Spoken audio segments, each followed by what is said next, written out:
YCP ప్రజలకు మంచి చేయలేదని ప్రతిపక్షాలు అనుకుంటే తమను ఓడించేందుకు విపక్షాలన్నీ ఒక్కటి కావాల్సిన అవసరం ఏముందని ప్రశ్నించారు ఏపీ సీఎం జగన్. చంద్రబాబు ఇస్తున్న హామీల అమలుకు డబ్బెక్కడి నుంచి తెస్తారని ప్రశ్నించారు. మళ్లీ అధికారంలోకి వచ్చి పూర్తి స్థాయి బడ్జెట్ ప్రవేశపెడతామని తెలిపారు.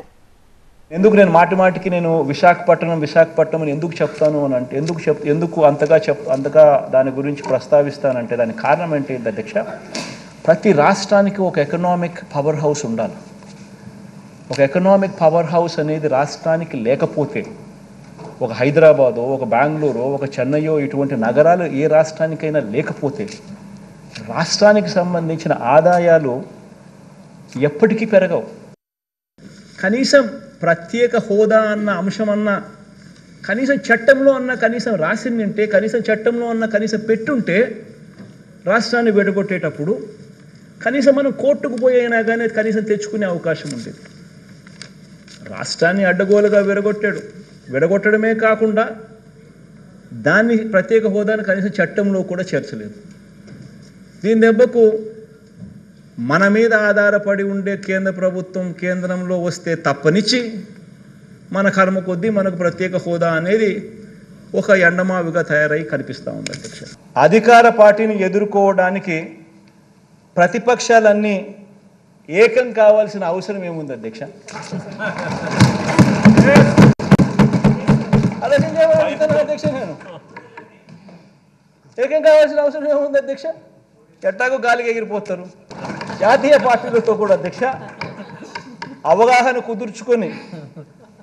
కుదుర్చుకొని కుట్రలతో పరువు దక్కించుకోవాల్సిన పరిస్థితిలో ఈరోజు మన ప్రతిపక్షం ఉందంటే దాని అర్థం ఏమిటి అధ్యక్ష?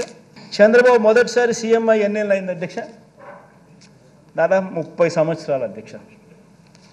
మరి ఇన్నేళ్ల తర్వాత కూడా అధ్యక్ష, ఇన్ని సంవత్సరాల తర్వాత కూడా 3 సార్లు సీఎం అయిన తర్వాత కూడా అధ్యక్ష, 3 సార్లు సీఎం అయిన తర్వాత కూడా అధ్యక్ష, ఇంకా ఇప్పటికి కూడా ఇంకా ఇది చేశా కాబట్టి నాకు ఓటేయండి అని ఆయన నోట్లో నుంచి రావడం లేదు అధ్యక్ష. ఇప్పుడు కూడా ఏమంటున్నాడు అధ్యక్ష?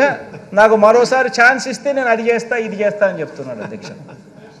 చంద్రబాబు అధ్యక్ష, మీ సామాజిక వర్గాలకు చేసిన మేలు ఏమన్నా ఉందా అని కూడా ప్రతి సామాజిక వర్గంలో కూడా చర్చ జరగాలి అధ్యక్ష. ఎందుకంటే ప్రతి సామాజిక వర్గాన్ని మోసం చేశాడు. అసలు ఆయన మేనిఫెస్టో వచ్చింది అని అంటే అధ్యక్ష ఇంతలా బుక్ వస్తుంది. ఆ బుక్లో ఒక్కొక్క పేజీలో ఒక్కొక్క సామాజిక వర్గానికి ఇన్ని హామీలను పెడతాడు. ఎన్నికలు అయిపోయిన తర్వాత ఆ బుక్ ఆ మేనిఫెస్టో ఎక్కడికి పోతుందంటే చెత్తబుట్టలోకి వెళ్ళిపోతుంది. ఆ మేనిఫెస్టో ఎక్కడుందని చెప్పి నెట్లో ఎతికినా కూడా ఎక్కడ కనిపించదు. కనీసం నెట్లో కూడా దాన్ని కనపడకుండా చేసేస్తారు.